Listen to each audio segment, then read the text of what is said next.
अस्सलाम वालेकुम dear students, आज हम जो है वो एक और क्वेश्चन करेंगे बैंक रिकॉन्सिलिएशन स्टेटमेंट का, ताकि आप थोड़ा सा बेहतर अंदाज में जो है वो बैंक रिकॉन्सिलिएशन को मज़ीद समझ सकें। मैंने कहा चलो एक और क्वेश्चन जो है प्रैक्टिस क्वेश्चन आपको बैंक रिकॉन्सिलिएशन स्टेटमेंट का करा देते हैं। ये क्वेश्चन जो है ये मीक्स की बुक से है और अब ये इसकी वर्डिंग थोड़ी सी डिफरेंट होगी, जैसे लॉर्सन की बुक में थी उसकी निस्बत थोड़ी सी इस क्वेश्चन में जो वर्डिंग है वो शायद डिफरेंट यूज़ हुई हो। ओके, चलें आप इसको रीड आउट करते हैं और देखते हैं कि इस क्वेश्चन में जो है वो किस तरह से स्टेटमेंट्स मेंशन की हुई हैं और उसको हम कैसे सॉल्व कर सकते हैं। ठीक हो गया स्टूडेंट्स? सो ये जो क्वेश्चन है जी ये है आपका ये क्वेश्चन जो है ये नॉर्थ फ्लीट कंपनी का है। आप देख सकते हैं जो फर्स्ट स्टेटमेंट है, the cash transaction and cash balances of North Fleet form for July were as follows. ठीक हो गया जी? तो अब ये हम इसको जो है वो देखते हैं कि कौन से स्टेटमेंट नंबर 1 जो है उसको रीड आउट करते हैं। North Fleet form bank reconciliation statement for जुलाई 31 और ईयर का हमें नहीं पता। ठीक हो गया स्टूडेंट्स?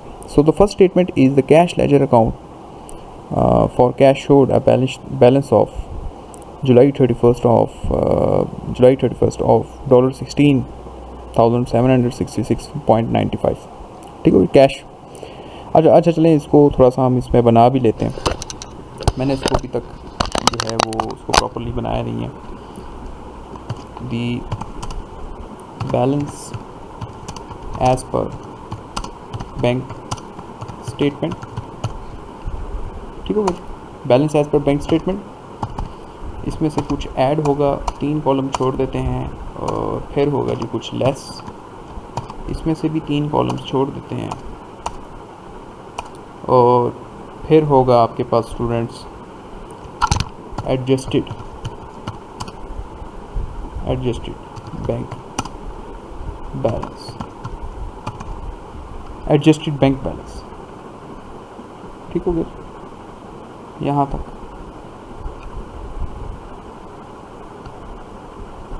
उसके बाद स्टूडेंट्स आपके पास आ जाता है the balance as per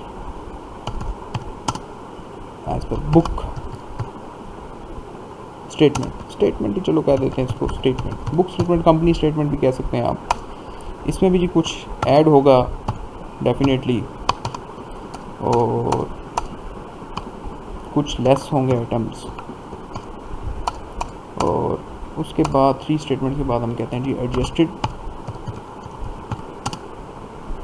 book balance.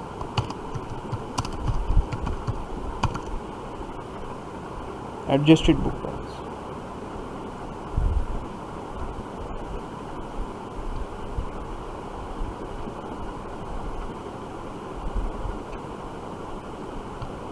ठीक हो गया स्टूडेंट्स?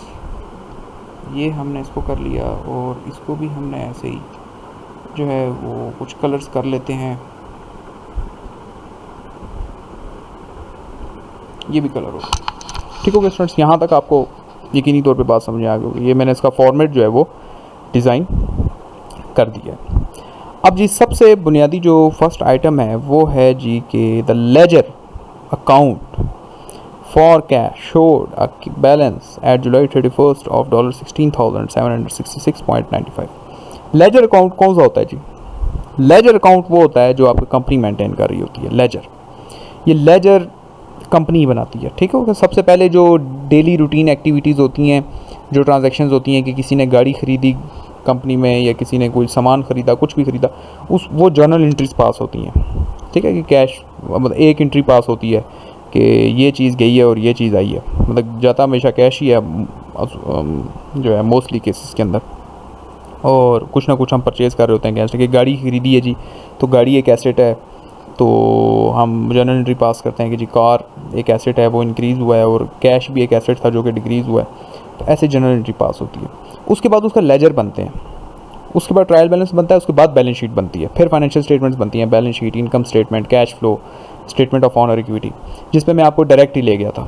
ठीक है, मैंने आपको इस डेप्थ में नहीं अकाउंटेंसी वाली उसमें अकाउंटेंट वाली साइड पे नहीं लेके गया कि जहाँ पे मैं आपको कहूँ जी general journal, ledger, trial balance ये भी बनाया। ठीक हो गया। तो ये जो लेजर अकाउंट होता है फिर ये किसका हुआ जी? ये ज़ाहिर है कंपनी मेंटेन कर रही है। बस ये इतनी बात करने का मकसद ये था कि आपको ये बताऊं कि लेजर अकाउंट होता क्या है। ठीक हो गया जी। लेजर अकाउंट जो होते हैं वो कंपनी मेंटेन करती है। हर जो मतलब कैश का डिफरेंट लेजर अकाउंट होगा, मशीनरी का एक और लेजर अकाउंट होगा, फर्नीचर का अलग लेजर अकाउंट होगा, लाइबिलिटीज़ का अलग अलग लेजर अकाउंट पेबल का अलग होगा, नोट्स पेबल का अलग होगा, इक्विटी का अलग होगा। तो सबके अलग अलग लेजर अकाउंट्स होते हैं। हम हर अकाउंट को डिफरेंट कर देते हैं, उसको सेपरेट मीन्स कर देते हैं ताकि हमें पता लगे कि उसका बैलेंस क्या है। तो वो इस वजह से लेजर अकाउंट बनाती हैं कंपनीज। ठीक हो गया। सो मैंने कहा चलो आपको थोड़ा सा इसका इस वजह से मैं नॉलेज दे दूँ ताकि कोई अगर कभी आपके सामने ये बात आ जाए कि लेजर, तो बीइंग एन अकाउंटेंसी अकाउंटिंग के स्टूडेंट होने के नाते आपको इतना ज़रूर पता हो कि लेजर अकाउंट्स होते हैं। तो लेजर अकाउंट्स क्या होते हैं जी? जो सेपरेट अकाउंट्स होते हैं for each and every item. Cash का अलग लेजर अकाउंट, अकाउंट रिसीवेबल्स का अलग लेजर अकाउंट, मशीनरी का अलग लेजर अकाउंट, सप्लाईज़ का अलग लेजर अकाउंट, प्लांट और इक्विपमेंट्स और लैंड बिल्डिंग सब के अलग अलग लेजर अकाउंट्स, अकाउंट पेबल अलग लेजर अकाउंट्स, नोट्स पेबल अलग। ठीक हो गया। तो इन सब को अलग अलग हम मेंशन करते हैं। अब कंपनी साथ साथ मेंटेन करती है कि जी इस अकाउंट्स पेबल का बैलेंस क्या है जी, कैश का बैलेंस क्या है जी, बिल्डिंग का बैलेंस क्या है। फिर उस सारे को उठा के किधर लेके जाती है? बैलेंस शीट में। समझ आ गई? ये होती है बात कि सबको पहले अलग अलग करो, फिर उसको एट द एंड ले जाओ बैलेंस शीट में। तो इसलिए ये बुनियादी तौर पे ये जो है वो बनाया जाता है लेजर अकाउंट। उसके बाद फिर फाइनेंशियल स्टेटमेंट्स बाद में बनती है। Okay, so the cash balance is कितना हो गया जी? यहाँ पे मेंशन करते हैं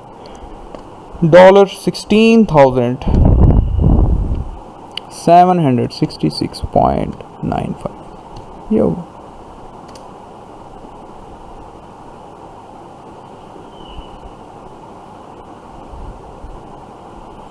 उसके बाद आगे students bank statement. Bank statement का जो बैलेंस है वो है $18,928.12।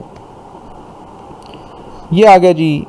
Bank statement showed a closing balance that is 18,928.12। ठीक है हो गया। ये स्टूडेंट्स ये बात भी समझ आ गई, मुझे यकीन है कि आपको यहाँ तक समझ आ गया। दो बैलेंसेज हैं वो दोनों हमने उसकी वैल्यूज पुट कर दी हैं। ठीक हो गया। उसके बाद आ गई जी statement number 3 that is the cash received on July 31st amounted to $4,017.15. It was left at the bank in the night depository chute after banking hours on July 31st and therefore was not recorded by the bank on the July statement. जुलाई की statement में जी इसको शामिल नहीं कर सका। Cash receive हो गया था, कंपनी ने मीन कैश रिसीव कर लिया है, लेकिन ये बैंक की नाइट डिपॉजिटरी में रख दिया गया है और अभी तक ये बैंक को रिसीव नहीं हुआ। तो व्हाट इज़ दिस जी? क्या होता है ये होता है डिपॉजिट इन ट्रांजिट। और ये कहाँ ऐड होता है? ये ऐड होता है हमेशा डिपॉजिट इन ट्रांजिट। कहाँ ऐड होता है जी? ये किसके नॉलेज में है और किसके नॉलेज में नहीं है? ये कंपनी के नॉलेज में है और बैंक के नॉलेज में नहीं है। तो हम इसको बैंक स्टेटमेंट में ऐड करेंगे।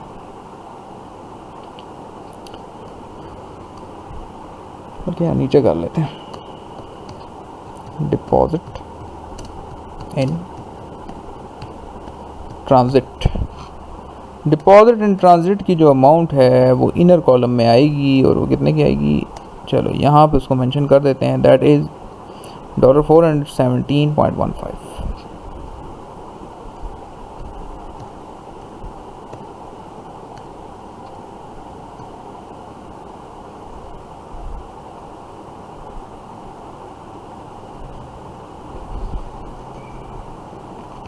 $417.15। तो डिपॉजिट इन ट्रांजिट 4017.15 और उसके बाद हो गया, अब इसके बाद जो है वो इसके बाद हो गया स्टूडेंट्स अब next transaction number 4. Also included with the July bank statement was a debit memorandum from the bank for $7.65 representing services charges for July. So जी ये सर्विसेज चार्जेस हैं डेबिट मेमोरेंडम स्टेटमेंट पे. तो कहाँ होता है जी डेबिट मेमोरेंडम ऐड होता है या लेस होता है? अब जो स्टूडेंट्स मेरे साथ साथ लेक्चर देख रहे हैं वो तो एकदम से मेरी इस बात को आंसर करें. डेबिट मेमोरेंडम स्टूडेंट्स लेस होता है. कहाँ से होता है जी? बुक स्टेटमेंट से लेस होता है. ठीक हो गया. ये बैंक के नॉलेज में है क्योंकि बैंक ने सर्विस चार्जेस लगाए हैं कंपनी के ऊपर, लेकिन ये कंपनी के नॉलेज में नहीं है. ये तब कंपनी के नॉलेज में आया है जब उसने डेबिट मेमोरेंडम रिसिप्ट रिसीव की है बैंक से. इट्स अ स्टेटमेंट और ये उसने रिसीव की है, तब कंपनी को पता लगा है कि ये चार्जेस बैंक ने हम पर लगाए हैं. So service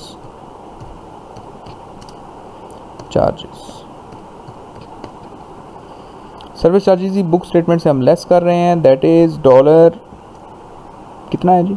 7.65.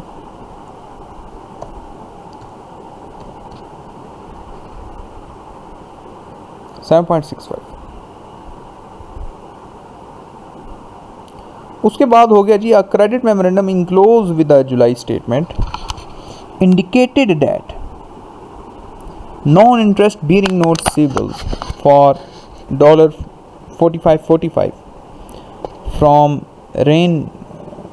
Rainmans left with the bank for collection had been collected and the proceeds credited to the account of Norfleet firm.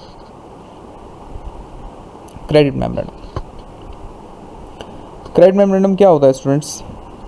कि जो कंपनी ने कुछ अगर रिसीव किया है तो, या इंटरेस्ट रिसीव किया है या किसी कस्टमर से पैसा रिसीव किया है या कुछ भी इंक्रीमेंट बैंक को कंपनी के बैंक अकाउंट में आया है, जो भी पैसा आया है वो क्रेडिट मेमोरेंडम में शामिल होता है. सो ये क्या बता रहा है जी कि जुलाई की बैंक स्टेटमेंट ने बताया, इंडिकेट किया कि non interest bearing note receivables था जिसमें इंटरेस्ट शामिल नहीं था और वो हमें पैसा मिला है 4,545 किसी बंदे से, उसका नाम ये था remains. Left the bank for collection, उसने बैंक के पास रख दिया for collection. Had been collected and proceed credited to the account of the Norfleet. Collect भी हो गया और उसको क्रेडिट भी कर दिया, मीन्स आपके अकाउंट में ऐड कर दिया कंपनी के. क्रेडिट मीन्स कि कंपनी के अकाउंट में पैसा ऐड कर दिया. डेबिटेड होता तो विड्रॉ होता, क्रेडिटेड है तो ऐड कर दिया है. ठीक हो गया जी. तो ऐड कर दिया है कंपनी के अकाउंट में.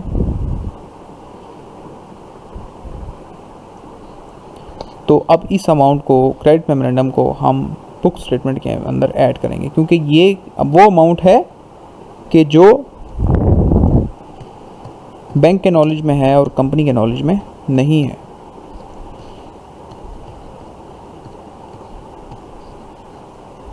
नोट्स रिसीवेबल, इसकी अमाउंट है जी $45.45 नोट्स रिसीवेबल. ठीक हो गया जी. उसके बाद स्टूडेंट्स आ जाती है next statement, that is statement number 6.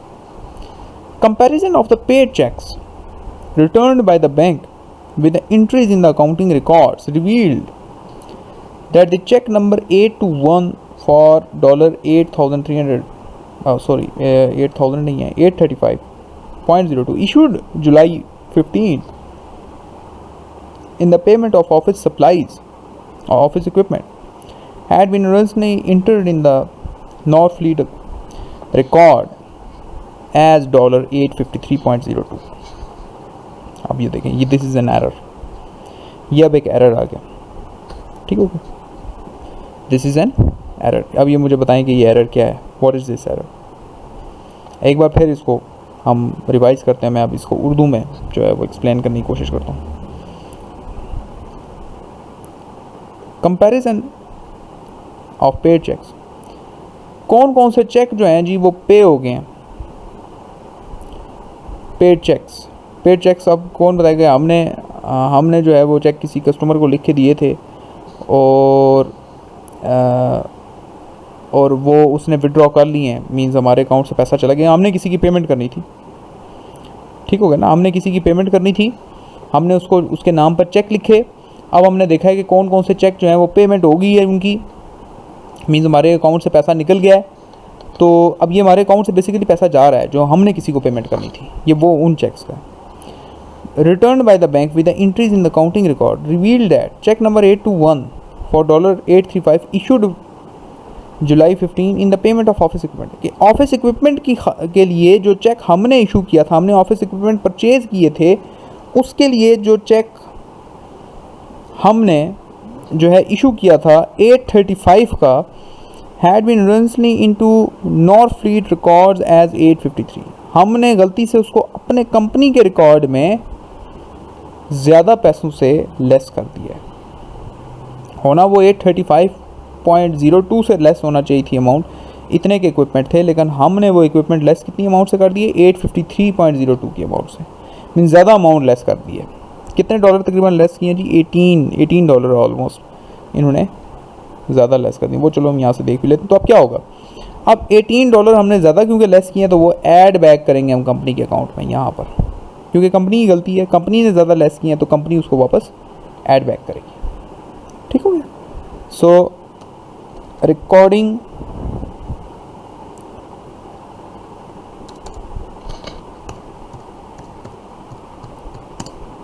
Error, recording error is कितना हो गया जी। अब मैं इसको इक्वल्स टू, चलो मैं कोई गलती ना हो, मैं इस वजह से इसको ऐसे रिकॉर्ड कर लेता हूँ, 835.02 minus 853.02,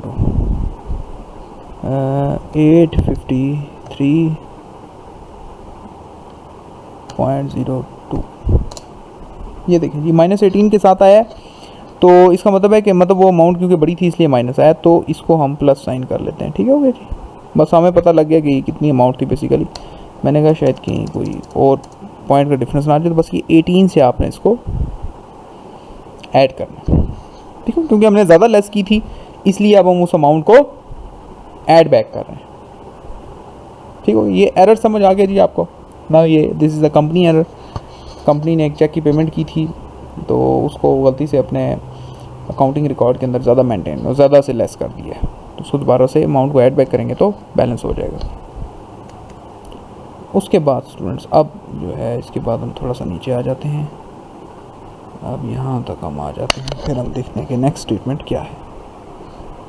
next statement is statement number 7, that is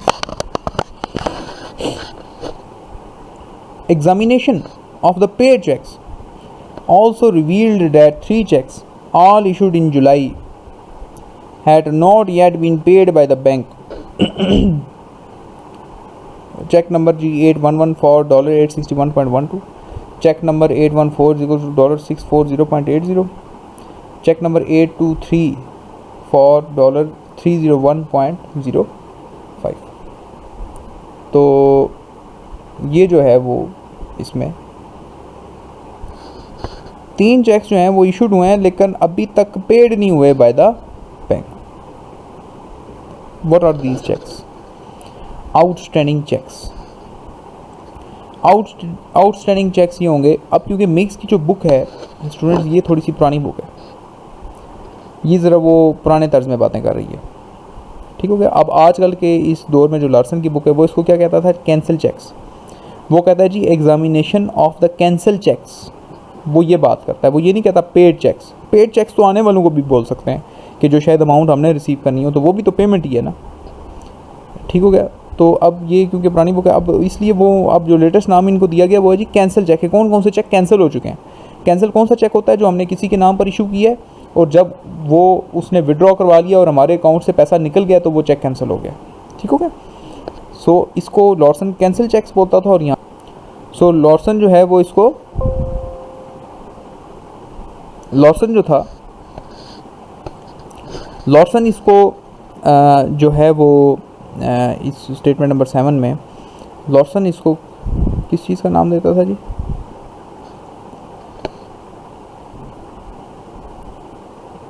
इसको कैंसिल चेक्स का नाम देता था। और अब ये जो है all issued in July had not yet been paid by the bank, लेकिन अभी तक बैंक ने इनको पेमेंट इन चेक्स की नहीं हुई। So these are all the outstanding cheques. ठीक हो गया, तमाम के तमाम आउटस्टैंडिंग चेक्स हम कहाँ रिकॉर्ड करेंगे जी? यहाँ रिकॉर्ड करेंगे। अब ये कितने हैं चेक नंबर? थोड़ा सा मैं इसको राइट डाउन कर लूँ स्टूडेंट्स। चेक नंबर है जी 821 और ये कितने का है जी? चेक नंबर 821 जो है वो है जी डॉलर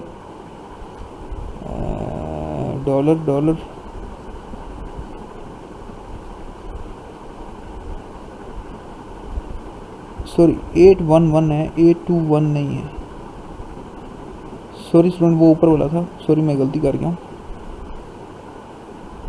अच्छा चलिए डॉलर तो करते हैं ना, डॉलर सॉरी यहाँ नीचे इसको आ जाते हैं। ये 811 है, डेट इज़ डॉलर 861.12 861.12। एक ये चेक हो गया, ये कितने का है जी? ये कौन सा चेक है जी? ये डॉलर 821 नहीं है बल्कि 811 है। उसके बाद आया जी check number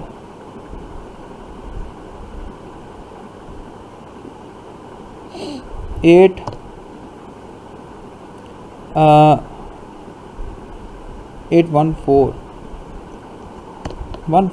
is for amount dollar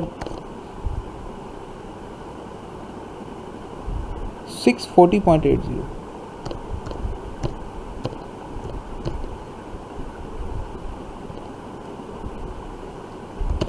check number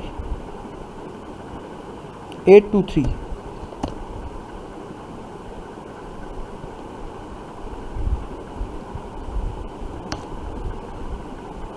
301.05।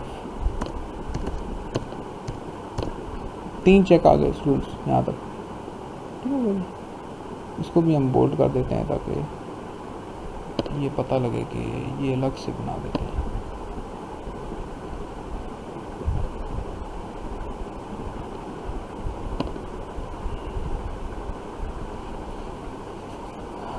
चलें स्टूडेंट्स, यहाँ तक हो गया जी, आपकी समझ में बात आ गई है मेरे ख्याल से। तमाम स्टेटमेंट्स हो गई हैं। चलिए नीचे एक और स्टेटमेंट रहेगी, चलो उसको भी रीड आउट कर लेते हैं। ओके, यहाँ पर जो अब स्टेटमेंट्स है students, that is included with the July bank statement was $180 check drawn by the Howard Williams, a customer of Northfleet. This check was marked NSF.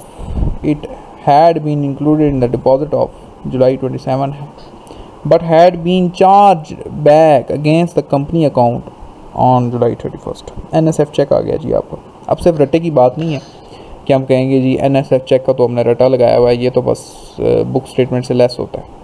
ठीक है, इस स्टेटमेंट को मतलब समझने की कोशिश करते हैं कि स्टेटमेंट में कहना क्या चाह रहा है।